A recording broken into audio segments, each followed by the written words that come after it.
Hello' guys, আসসালামু আলাইকুম। আমি ইয়াতে সকলো মাহীকেইটাৰ লগতে আৰু এটা ভনী আছে আৰু 3টা মাহী আছে আৰু মই আছোঁ। কোনটো হয় কমেণ্টত জনাব দেই, মই কোনটো হয় মানে মই কেই নম্বৰটো হয় কমেণ্টত জনাব। আমি মানে এনেকৈ একটা ঘৰৰ পৰা একটা ঘৰত খোজকাঢ়ি গৈ আছিলোঁ গধূলি মই। তো ছোৱালী পিছফালৰ ভিডিঅ' কৰিছে, তো তাৰ পৰা অহাৰ পিছতে মাছ অকণ মাৰা হৈছিল আমাৰ পুখুৰীৰ।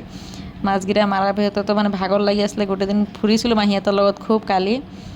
তো ফুৰাৰ পিছতে তো বনোৱা সিজোৱা চুৰু হৈ গৈছে। তো সি কৈছে তই অকণ বহি অলপ ময়ে বনাই লওঁ। চক আমাৰ কুক দেখক, বনোৱা সিজোৱা ৰান্ধনি আমাৰ মতলব কুক মানে জানেতো আজিকালি হোটেলৰ চোটেলৰ পিছত মতা মানুহে বনায়। এইটোনো কি ৰন্ধা বঢ়া লাগে নে কি ডাঙৰ কথা, যাৰ মন যায় তেতিয়া সি বনাই লয়।